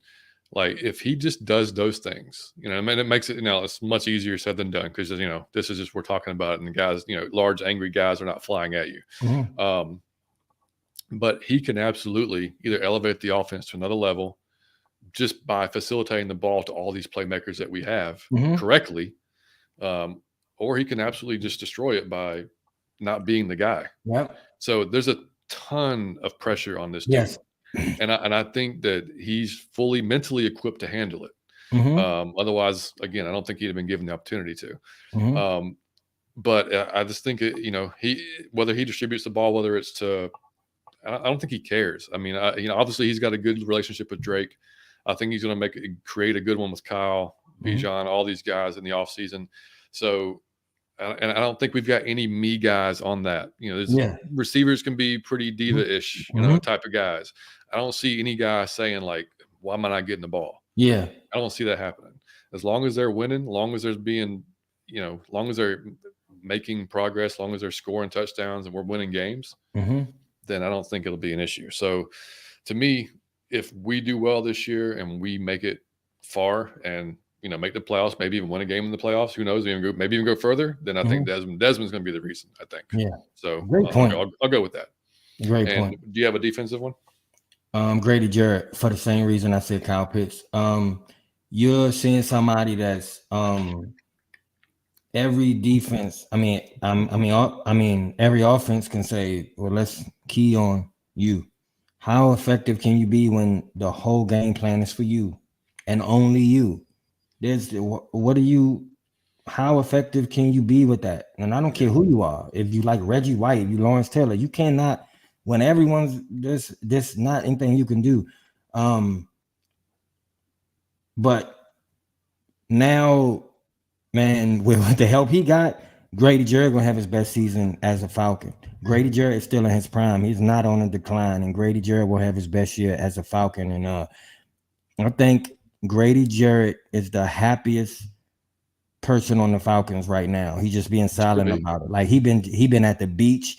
You see, he been at the beach. He was on a boat. He dressing well. Grady Jarrett is living it up because Grady Jarrett is like, I'm getting ready to show the entire league. Because I want to tell you, he's still underrated throughout the league. Really, they don't mention him with the greats so far. After this, Grady Jarrett will be up there with he'll be a force to be reckoned. Him and Kyle Pitts will be household names and for all teams. And now that man got help, and I just couldn't be more happy for him because I think we're gonna really get to see. And again, I don't think we've seen Grady yet. We know Grady's good, but you never seen Grady. You always seen him ball one-on-one, like you never seen Grady with help. So it's like, you don't even know what he's capable of. Like, man, he gonna lead the team and say you don't even know how good Grady can be into this season. So it's gonna be epic, man. Yeah, I agree. And I mean, it's hard for me not to say Grady because for every reason you just mentioned. But I'll go different. I'll go AJ on this one because I think because AJ's never had a top flight corner opposite of him. I'm not saying Okudah is, but Okudah was a third pick. So I mean, like he's got the ability, I think, to be that if he can stay healthy. So seeing what AJ can do, matched up week to week against the best guys, against Justin Jefferson is going to be probably his toughest matchup all year long. But he's with pressure. Yeah, he always have to guard for 10 seconds. Exactly. You have to do that. Yeah, exactly. So that defensive line getting more pressure should help out AJ, make him more effective, make Okudah more effective. Jesse Bates should make everything work smoothly because of what he can do on the back end. He can cover a third of the field by himself. That's kind of talent he is. So all that stuff, man, should contribute. And with the honorable mention, man, I really think Ebiketie could really break out this year because he was so damn close last year. So damn close to so many sacks, without really a whole lot of interior help except for Grady. And when Taquan was healthy, he would do his job too. But this year with all that added freaking beef in the middle and when you got Calais now on the edge too, allowing Ebiketie to get free and man, I just think he could Funny you said that because I was going to say honorable was Troy Anderson. And the reason why I'm saying that as well.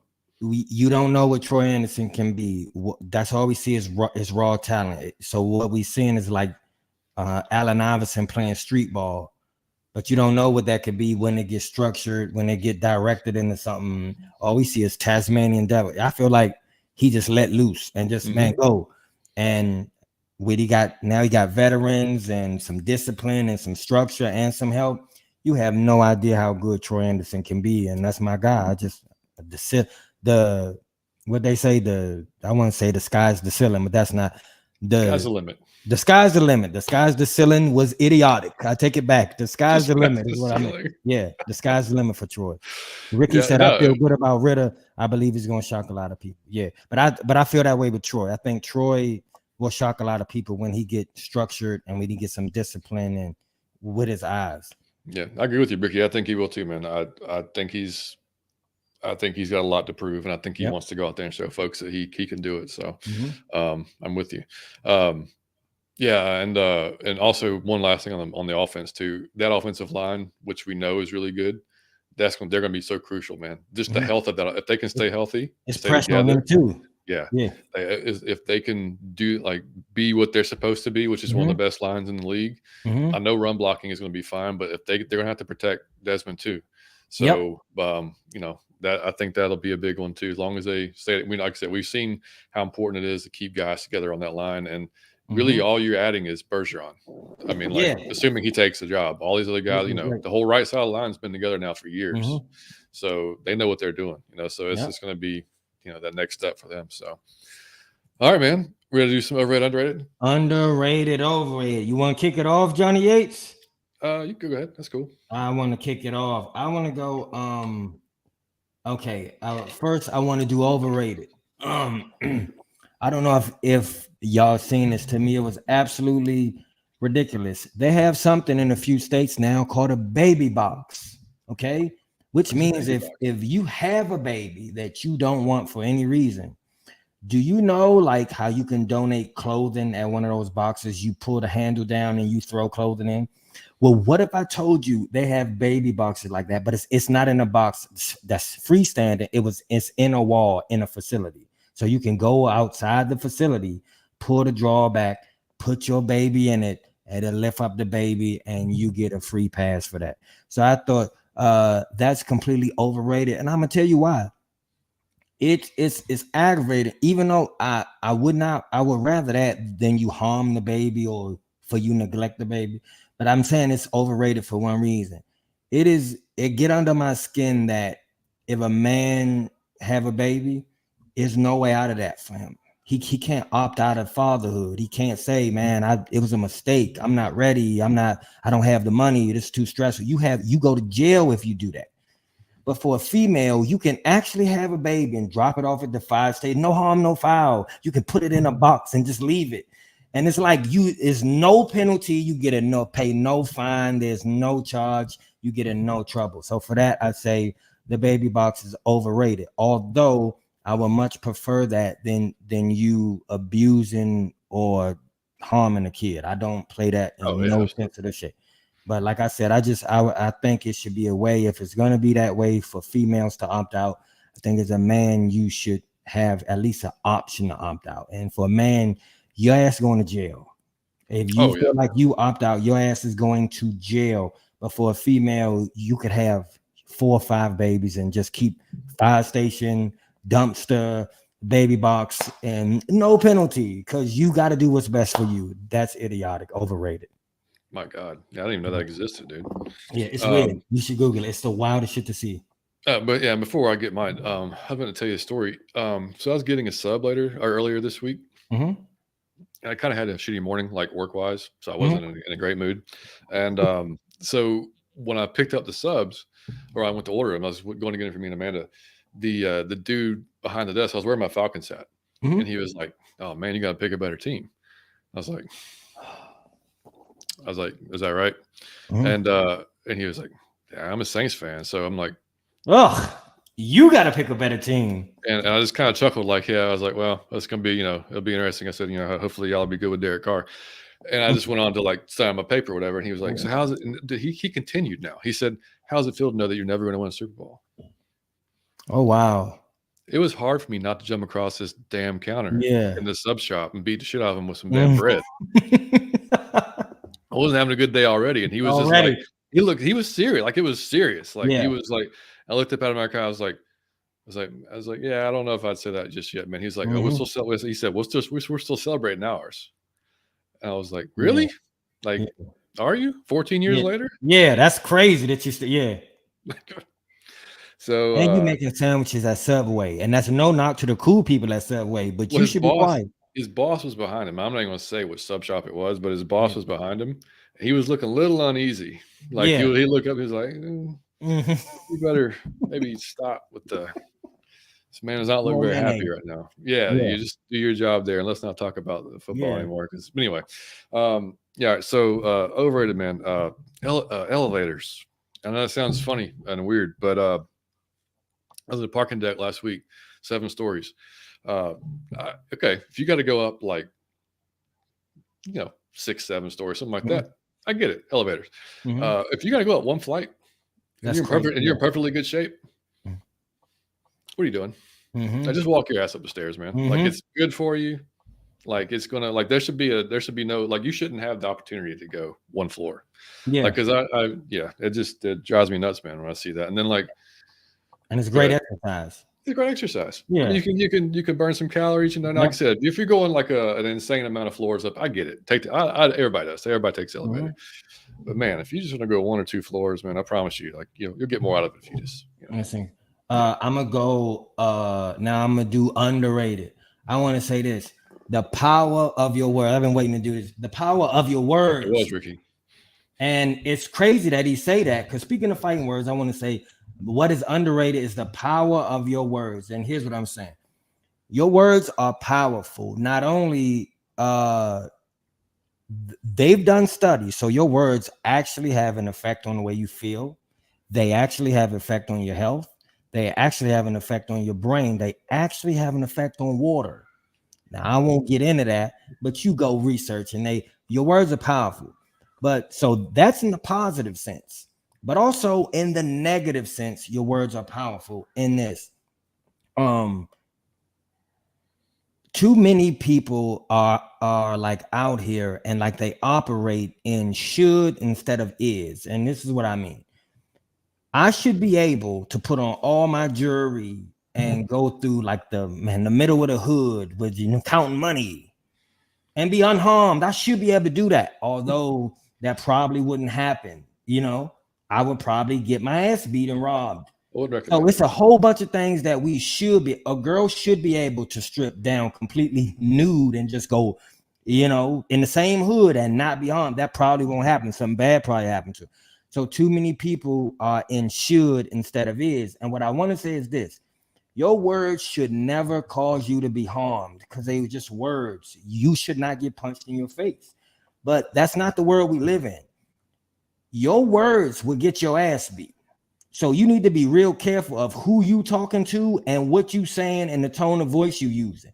Cause all like even the story John just told, if you catch the wrong person on the wrong day, they will knock your teeth out your mouth because you trying to pick on them or you want to start an argument.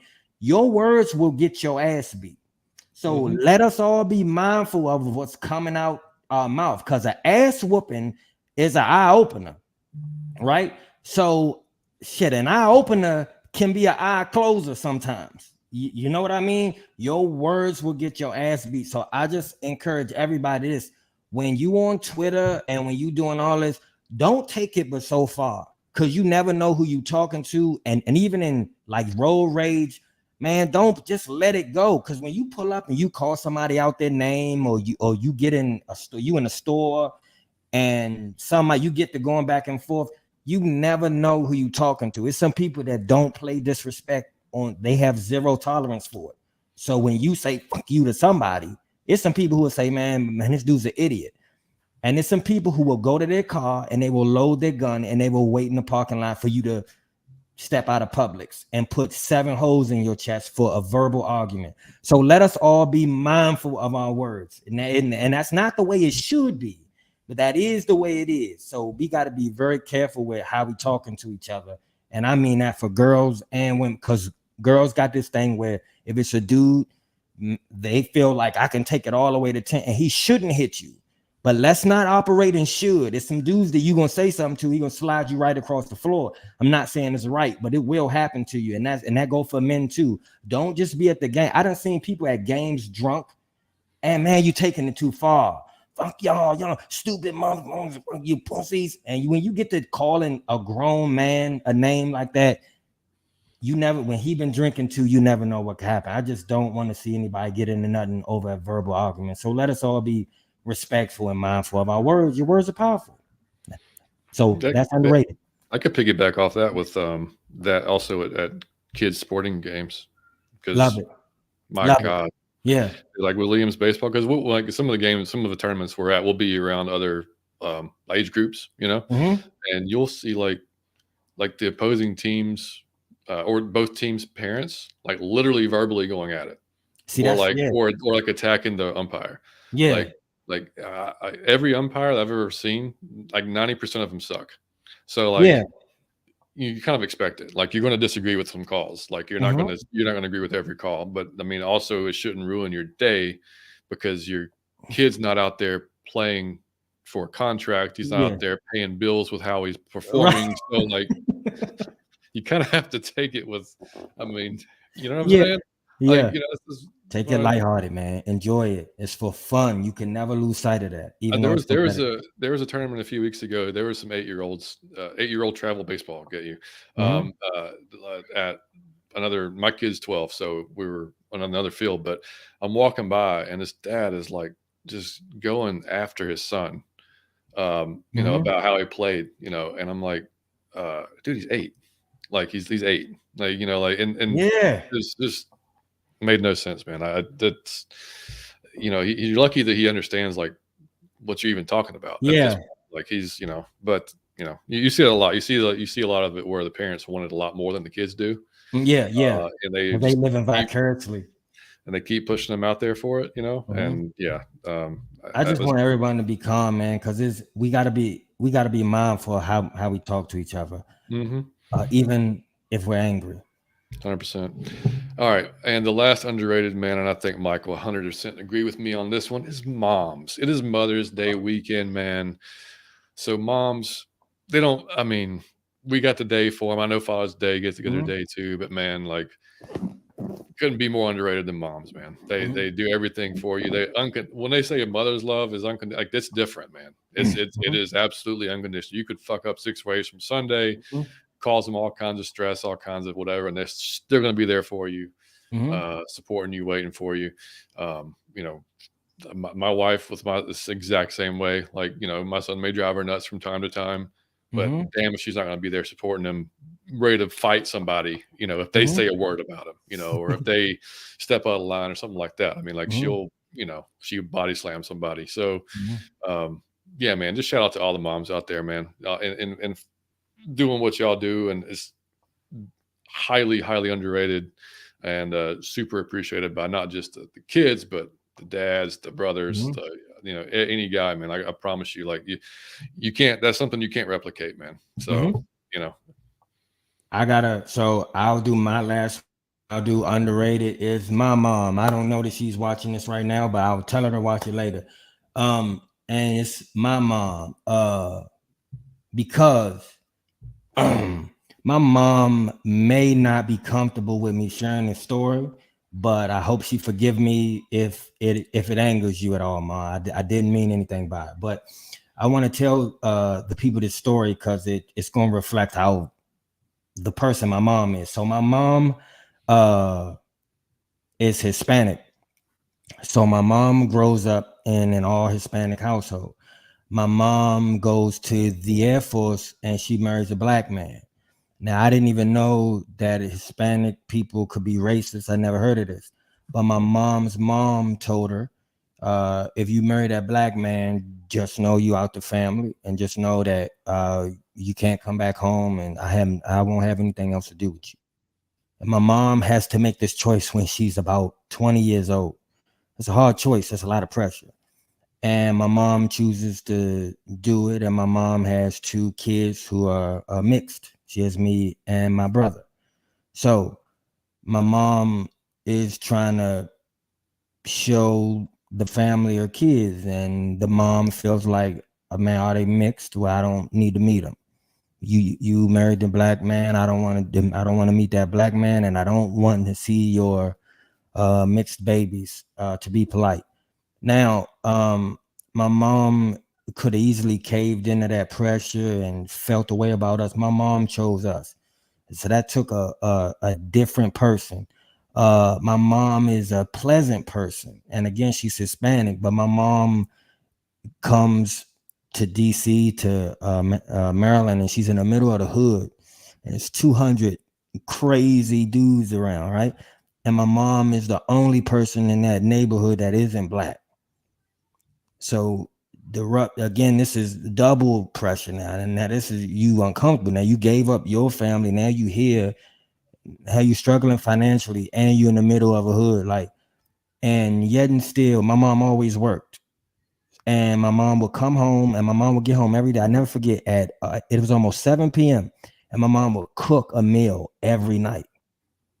No matter how tired she was, she would come on before she even changed her clothes. She would take the meat out or whatever, because we were supposed to defrost shit, and we forgot. She say take the meat out, and we never did.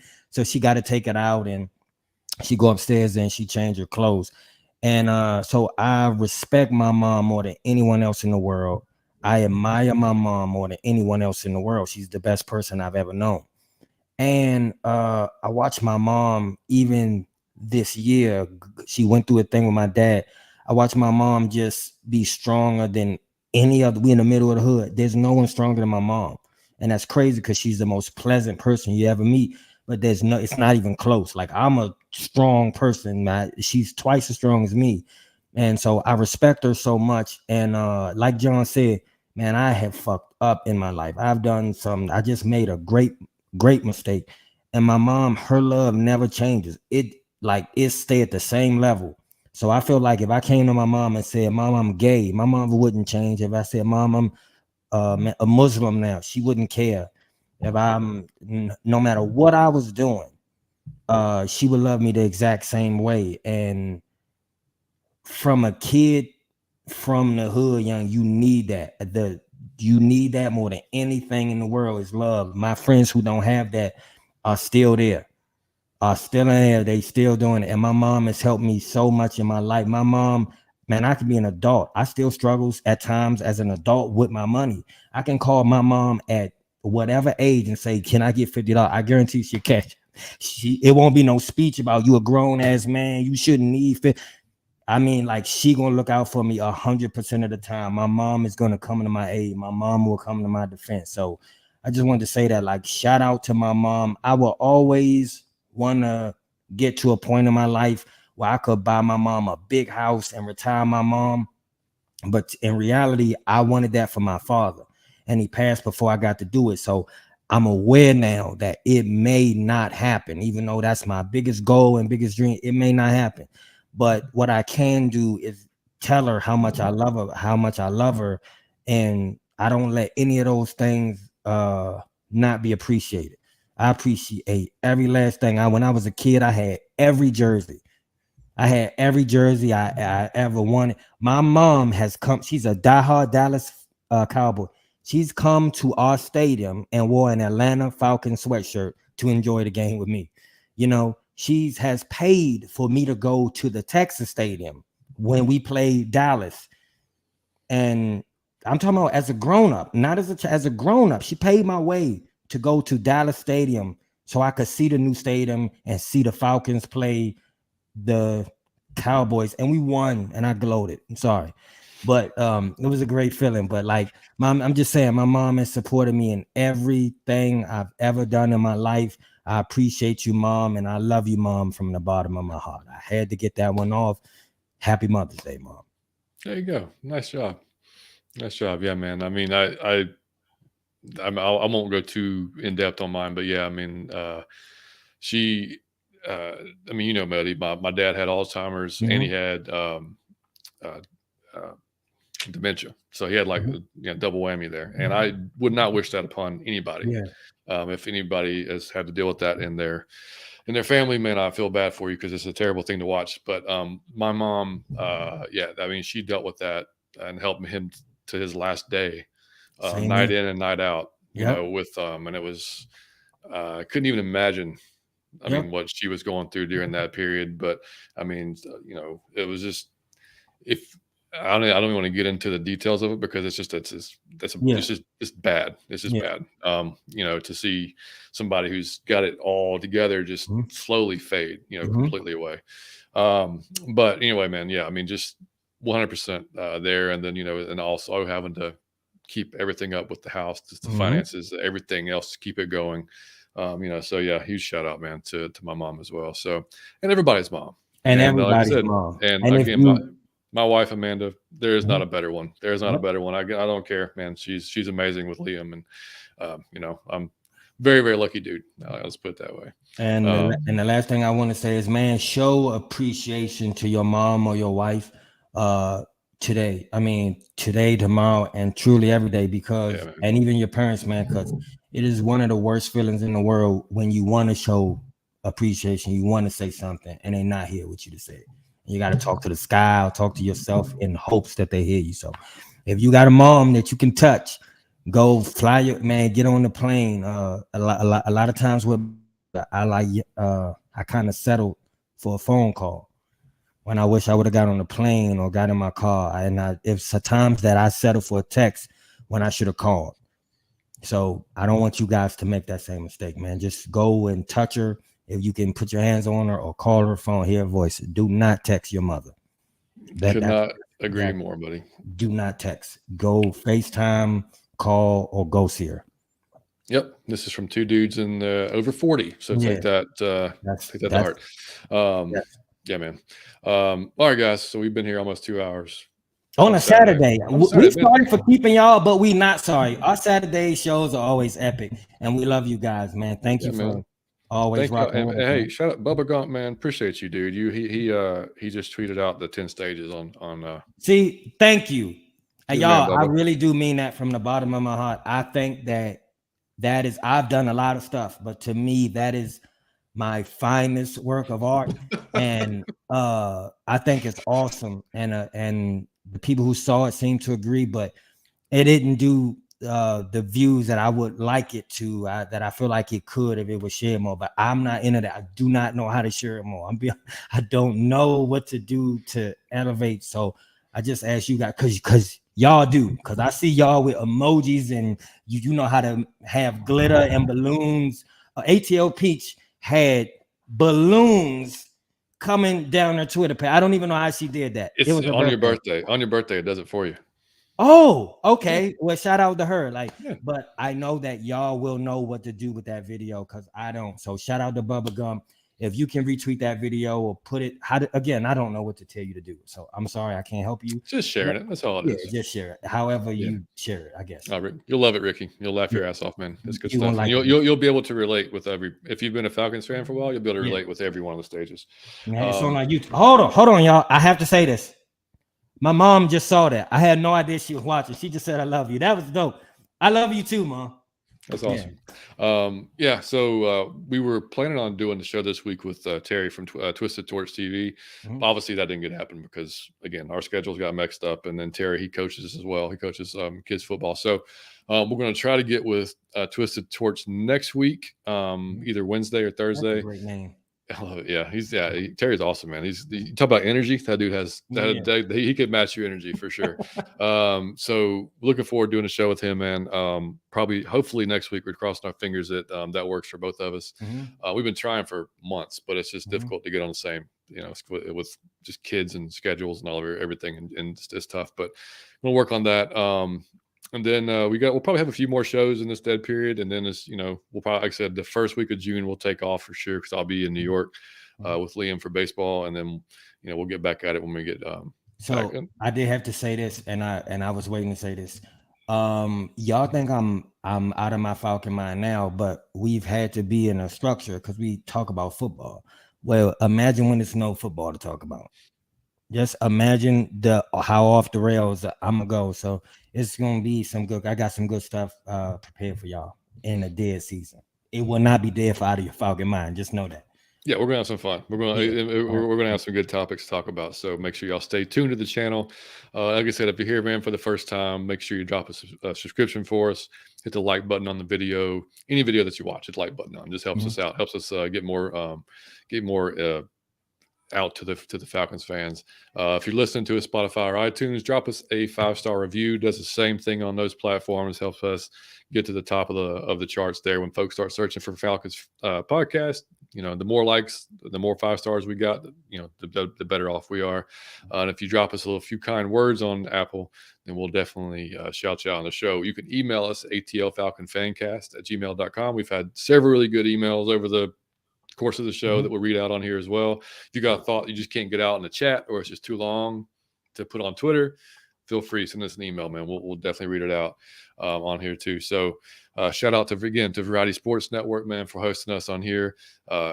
Great guys. Like I said, check them out. If you just look at Variety Sports on YouTube, you can scroll through and see all the shows they've got. They have different NFL teams. If you want to see what's going on with different teams, they've got different college teams. You got baseball, you got college baseball, hockey, you name it. They have a ton of shows, wrestling even. So, they keep adding to the network as well. So you just keep growing on. And I'll shout out Fat Boy Fadeaway again, because they're kicking ass right now during these playoffs. They are a gold. They Bay Area sports, but obviously with Golden State, now that they're out of it, but they've been doing a hell of a job.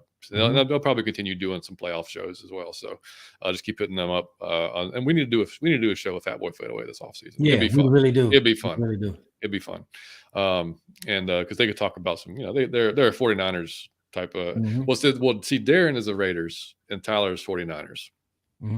So we can talk about a little bit of both. We got to get to is we got to get Justin back, because I want to hear how you feel about all the Bulldogs. being on the Eagles. And we got to get Logan from Rise Up Rundown. Logan, yeah. He had us on. If y'all make sure y'all check out Rise Up Rundown. He does a great job just by himself. I don't know how he does it, man. I got so much respect for guys that like Big Low that do the show by themselves because it's just tough, man. Like I did it once he's good or at it. twice. He's Oh damn good at it. Yeah. I gotta have a partner, man. I gotta have you here, otherwise it's just man. I went in his chat one day because he was doing a show and they asked him, how come you have how come you not like out of your Falcon mind, you didn't have a co-? I said, I don't think Logan need a co-host. I think he's damn good at what he does. So he don't need a co-host. Jordan says, man. Happy Mother's Day to all the moms out there. Have a great weekend, fellas. Yes, y'all too.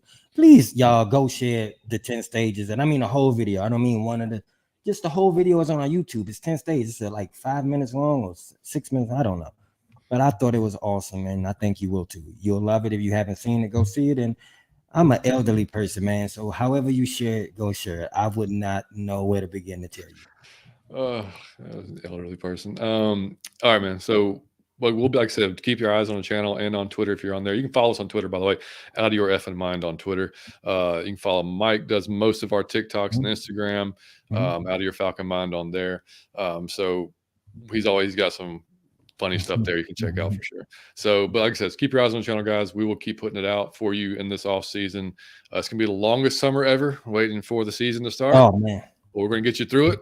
Just keep hanging out with us. We're gonna get through it together. We got stuff to talk about. Won't be the same old. It's gonna be fun topics. So we're gonna have some fun with it. And that's it, man. We'll see you guys next week. Mike, take us out, brother. Don't text your mom. Don't text. It's inappropriate. Out of your Falcon mind. Happy Mother's Day. Peace.